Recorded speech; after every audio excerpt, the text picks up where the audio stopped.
오늘 이 저녁 시간 함께 읽을 하나님의 말씀 시편 17편 13절부터 15절까지의 말씀입니다. 시편 17편 13절에서 15절까지의 말씀, 오늘 말씀 3절밖에 되지 않아서 우리가 다같이 한 목소리로 말씀 읽도록 하겠습니다. 시편 17편 13절부터 우리가 다같이 한 목소리로 읽도록 하겠습니다. 여호와여, 일어나 그를 대항하여 넘어뜨리시고 주의 칼로 악인에게서 나의 영혼을 구원하소서. 여호와여, 이 세상에 살아있는 동안 그들의 분깃을 받은 사람들에게서 주의 손으로 나를 구하소서. 그들은 주의 제물로 배를 채우고 자녀들로 만족하고 그들의 남은 산업을 그들의 어린 아이들에게 물려주는 자니이다. 나는 의로운 중에 주의 얼굴을 배우니 깰 때에 주의 형상으로 만족하리이다. 아멘. 네, 오늘 이 저녁 시간 함께 나눌 하나님의 말씀의 제목은 의인과 악인의 기준이라는 제목을 가지고 우리가 한번 말씀을 나눠보도록 하겠습니다. 우리가 계속 다윗의 시편 읽고 있습니다. 그리고 이 오늘 시편 17편의 말씀은 우리에게 너무나 익숙한 다윗의 시 중에 탄원시의 종류라고 할 수 있겠습니다. 탄원시, 제가 이제 너무 많이 말씀드려서 귀에 딱지가 앉을 정도죠. 탄원시가 뭐냐? 다윗이 고통받고 있습니다. 누군가에게 둘러싸여서 핍박받고 있고 누군가의 죽임에 도망치고 있는 상황입니다. 그런 상황에서 하나님은 여전히 침묵하고 계시고 다윗의 기도에 응답하고 있지 않으십니다. 그렇기 때문에 다윗은 그 괴로움 상황 속에서 하나님께 울부짖듯, 하나님께 탄원하듯, 하나님을 원망하듯 하나님께 기도를 드리고 있습니다. 하나님은 의인을 구원하시는 분이시잖아요. 왜 아직도 침묵하고 계십니까? 왜 저를 아직도 구원하지 않고 계십니까? 라고 말이죠. 다윗의 탄원시의 시작은 보통 다 이렇게 시작됩니다. 나의 고통으로 인해, 하나님의 침묵으로 인해 발생하는 이 참을 수 없는 순간, 내가 하나님만을 바라보고 하나님께 불평불만을 하지만 불평불만의 그 와중에서도 하나님만이 나를 구원하실 수 있다는 그 믿음을 가지고 다윗은 기도를 하고, 기도가 점차 흘러 후반부까지 가게 되면은 하나님, 비록 지금 하나님이 침묵하고 계시지만, 비록 아직 이 문제를 해결하고 계시지 않지만 하나님께서는 과거에도 그랬듯 현재와 미래의 모든 문제를 해결해 나가시는, 나를 구원하시는 하나님이심을 내가 믿습니다라는 이 믿음의 고백으로 다윗의 탄식의 고백이 변화하는 것이 바로 이 탄원시의 주된 기도 양식이라 할 수 있겠습니다. 우리가 오늘 시간이 없어서 시편 17편 1절부터 끝까지의 말씀을 찾아보진 못했지만 앞부분의 말씀을 제가 간단하게 요약해서 말씀드리면, 이 시편 17편에서도 다윗은 악인들로 인해, 자신이 핍박받음으로 인해 고통받으면서 하나님의 얼굴을 구하고 하나님의 응답을 구하고 있습니다. 그리고 다윗이 하나님 앞에 무엇이라고 말하고 있느냐? 하나님은 아시잖아요. 하나님, 저랑 언제나 함께 하시고 저에게서 눈동자를 단 한순간도 떼지 않는 하나님이 제가 얼마나 하나님 앞에 의롭게 살았는지, 하나님이 나와 함께 하시기 때문에 내가 하나님 앞에서 얼마나 하나님이 기뻐 받으시는 삶을 살았는지 이 세상 누구도 몰라도 하나님만 아시잖아요. 그리고 하나님 성경에서 약속하셨잖아요. 하나님의 뜻대로 살아가는 사람들, 그리고 하나님과 동행하는 모든 사람들을 하나님께서 구원하실 것이라고 하나님이 약속하셨잖아요. 그리고 악인들에게는 심판을 예비해 놓으셨다고도 하셨잖아요. 그러니 하나님께서 저를 구원하심을 믿습니다. 왜냐? 나는 하나님과 동행하는 자요. 나는 하나님과 동행함으로 언제 어디서나 하나님의 시선을 느끼고 그 언제 어디서나 하나님 앞에서 정직하고 의롭게 살아갔기 때문입니다. 다윗은 이렇게 고백합니다. 그리고 그 기도, 나의 의로움을 하나님 앞에 고백하는 기도에서 넘어가 후반부에는 어떤 기도로 넘어가냐? 하나님이 나를 구원하실 줄 믿습니다. 이 문제가 아직 다 해결되지 않았지만 내가 이 모든 문제가 해결된 것처럼 나의 마음에 평안이 생겼습니다. 왜냐? 하나님이 과거에도 나를 구원하셨듯 오늘날에도 미래에도 나를 구원하실 것을 내가 이미 그 모든 구원이 이루어졌다고 확신하며 나아가기 때문입니다라는 이런 기도의 뉘앙스를 통해 다윗이 다시 마음속에 흔들리고 있던 믿음이 되살아나고 마음속에 죽어있던 신앙이 다시 부활하며 하나님께 더욱 온전히 나아가는 그런 모습을 우리는 이 시편 17편의 말씀을 통해 발견할 수 있을 것입니다.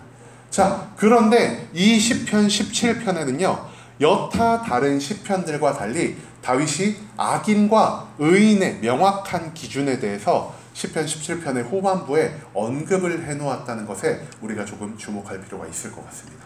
우리 다 같이 성경을 찾아보면서 이야기를 한번 해볼 예정인데요. 시편 17편 14절의 말씀입니다. 다윗은 악인들을 이렇게 표현합니다. 그들은 주의 재물로 배를 채우고 자녀로 만족하고 그들의 남은 산업을 그들의 어린 아이들에게 물려주는 자니이다 라고 말이죠. 여러분, 악인들이 누구의 재물로 배를 채운다고 하죠? 주의 재물로 배를 채운다고 합니다. 뭔가 이상하지 않습니까? 그렇다면은 악인들에게 하나님이 재물을 허락하셨다는 말이 되잖아요. 뭔가 조금 이상한데 이거를 우리가 이렇게 생각을 좀 변화시켜 보면 이해를 좀 하실 수 있을 것 같습니다. 의인들에게 재물이 생겼을 때 의인은 그 재물이 누구에게서 온 것임을 알고 있죠? 하나님에게서 온 것임을 알고 있습니다. 그렇기 때문에 의인은 그 재물을 나의 만족과 유익을 위해 온전히 사용하지 못합니다. 왜냐? 하나님이 나에게 이것을 주신 데는 내가 이것을 하나님의 뜻에 합당하게 사용하라는 하나님의 목적이 있기 때문에 하나님의 재물이 나에게 온 것을 우리는 이미 알고 있기 때문입니다. 하지만 악인들은 그렇지 않습니다. 이 세상의 모든 사람들은요, 자신의 능력, 자신의 노력, 자기의 열심으로는요, 단 한 푼의 재물도 벌 수 없는 너무나 연약하고 나약한 자들입니다. 그들은 내 능력이 뛰어나서 내가 열심히 일해서 내가 이 일에 나의 많은 시간을 투자해서 내가 재물을 얻었다라고 생각을 하지만 사실상 그 재물은 그들의 능력과 그들의 노력으로 이루어진 것이 아니라 누가 그들에게 허락을 하신 거죠? 하나님이 그들에게 허락을 하셨다는 겁니다. 하지만 의인이 자신이 받은 재물을 가지고 하나님의 뜻에 합당하게 사용하려는 그러한 삶의 자세가 있다면 악인들은 하나님이 없다라고 생각하는 자이기 때문에 하나님이 주신 재물을 온전히 나의 만족과 유익만을 위해 사용하는 자라는 것이죠. 그렇기 때문에 그들은 하나님이 악인에게 준 재물, 자신의 능력으로 도저히 얻을 수 없는 그러한 재물을 하나님이 주신 것이라고 생각하지 않고 내가 나의 힘으로 얻은 것이라고 생각하며 그 재물을 나의 마음대로 나의 유익과 만족만을 위해 사용하는 자들을 바로 악인이라고 성경은 말하고 있다는 것입니다. 또한 그들이 어떡합니까? 자녀로 만족하고요, 그들의 남은 산업을 그들의 어린 아이들에게 물려주는 자다라고 하고 있습니다. 이 당시 이스라엘에서요, 자식은 부모의 힘과 능력을 상징하는 존재였습니다. 자식이 많다라는 것은요, 앞으로 우리 집에서 일할 노동력이 많아진다는 의미이기 때문에 일할 노동력이 많아지면 어떻게 되겠죠? 내가 부유해질 것입니다. 내가 부유해지면 내가 큰 권위와 명예를 얻을 것입니다. 그리고 내 자손 중에서 뛰어난 사람 한 명이 나오면요, 그 뛰어난 자손 한 명으로 인하여 아버지인 나의 명예가 드높아질 것입니다. 그렇기 때문에 그들은 나의 성공을 위해서, 우리 가문의 부흥을 위해서 누구를 가장 중요하게 여긴다고 말하고 있죠? 자녀들을 가장 중요하게 생각하고 있다고 말합니다. 자녀들이, 나의 많은 자녀가, 나의 뛰어난 자녀가 나의 노후를 책임질 것이고 우리 가문의 미래를 책임질 것이다. 그렇기 때문에 나는 자녀들로 인해서 만족하고 내가 열심히 일해서 이 번 재물을 나 혼자만 쓰고 가는 것이 아니라 내 자녀들, 내 후손들에게도 물려줘서 평생 우리 가문의 이름이, 평생 나의 이름이 역사의 대대손손 빛나게 만들 것이다 라고 악인들은 생각하고 있다는 것입니다. 그들은 하나님이 자신들을 높여줄 거라고 절대 생각하지 않습니다. 그렇기 때문에 하나님보다 자기의 자손들을 더 의지하고 있고요, 하나님이 자기의 자손들에게 흘러가는 것보다, 자기의 많은 자손들이 하나님을 대대손손 믿어가는 것보다 자기의 재물이 자기의 자손들에게 대대손손 흘러가며 그들을 통하여 우리의 가족, 우리의 가문, 나의 이름이 더욱더 높임받기를 원하고 있다는 것을 다윗은 말하며 이러한 일을 하는 사람들이 누구냐? 바로 악인이다 라고 규정하고 있다는 것입니다. 악인들은요, 하나님을 전혀 신경 쓰지 않는 사람들입니다. 악인들의 시선은 오직 어디에 고정이 되어 있습니까? 나 자신에 고정되어 있습니다. 나 자신과 내 재물과 내 가족들, 그 모든 내 주변의 삶에만 나의 시선이 고정이 되어 있다는 것이죠. 그렇기 때문에 악인들은 내가 죽은 다음에 어떻게 될 것인지, 내가 이 세상을 살아갈 때 하나님과 동행하지 않으면 어떤 일이 일어날 것인지 그런 것에 관해서는 전혀 신경 쓰지 않습니다. 그들이 중요하게 생각하는 것 무엇이냐? 오직 돈, 그리고 오직 나의 자녀들로 인해 내가 얻을 수 있는 명예와 권위들, 그것만을 생각하며 살아간다는 것이죠. 즉 하나님이 없는 것처럼 살아가기 때문에 그들의 삶은 오직 나와 내 주변과 내가 지금 살아가는 이 현실의 세계에만 고정이 돼 있고, 내 죽은 다음의 생활이 어떻게 될지, 하나님을 따르지 않으면 내가 과연 어떻게 될지에 대해서 전혀 신경 쓰지 않고 살아가는 것이 바로 악인의 삶이다 라고 다윗은 우리에게 알리고 있다는 것입니다. 자, 그렇다면 의인들은 어떻게 살고 있을까요? 다윗은 의인들의 삶에 의해 이렇게 말합니다. 나는 의로운 중에 주의 얼굴을 배우리니 깰 때 주의 형상으로 만족하리이다 라고 말이죠.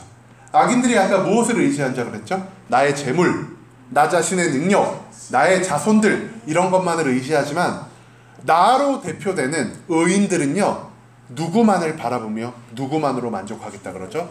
주의 형상만을 바라보며 그 형상만으로도 만족하리이다 라고 말하고 있습니다.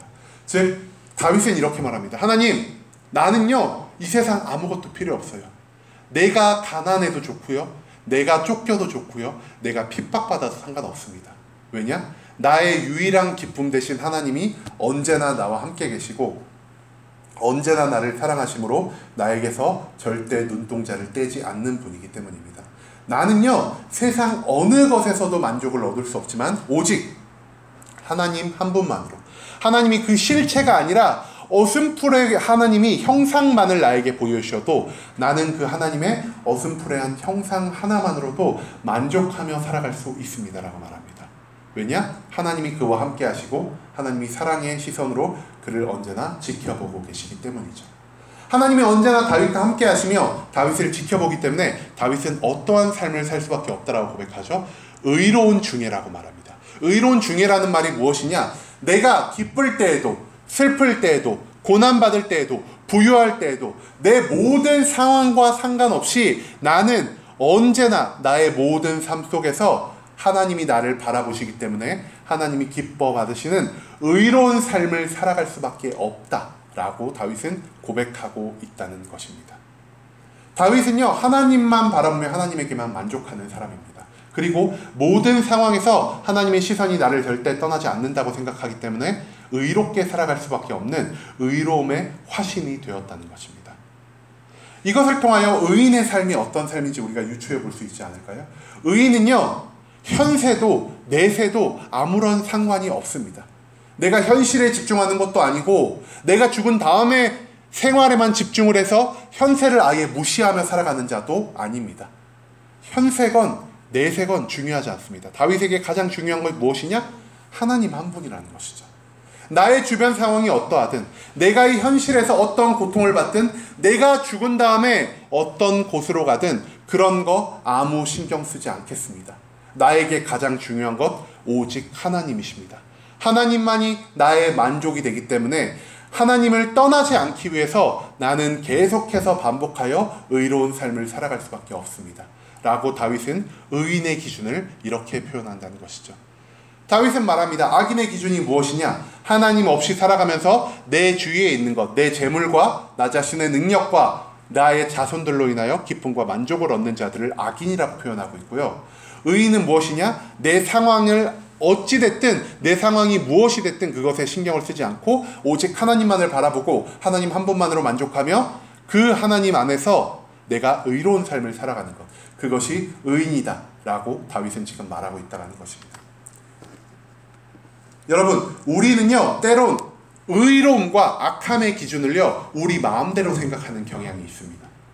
우리가 악한 사람들, 악인들, 죄인들을 어떻게 규정하죠? 우리의 눈에 보이는 것으로 규정합니다.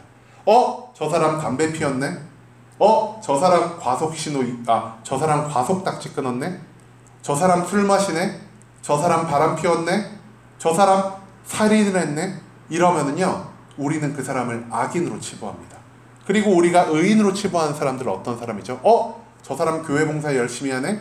저 사람 헌금 많이 하네? 저 사람 입으로 거룩과 사랑의 말을 많이 하고 있네? 우리는 이것을 의인의 기준으로 아마 삼지 않을까라고 생각을 해봅니다. 하지만 우리는요 눈에 보이는 것, 내가 그 사람의 겉표면으로 보이는 것만을 가지고 의인과 악인을 구분하지만 하나님은 그렇지 않으시다는 것이죠.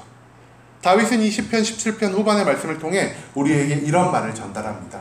악인은 어떤 자들이냐? 하나님이 없음에도 내가 재물이 풍족하고 내가 자녀가 많을 때 그것으로 인해 기뻐하고 즐거워하는 자가 악인이요, 내가 재물이 풍족하고 내가 모든 것에 충분히 만족하며 살아갈 수 있는 삶에도 불구하고 그 자리에 하나님이 없음으로 인하여 그 모든 삶을 허무하게 여기는 것이 바로 의인이다 라고 다윗은 말하고 있습니다.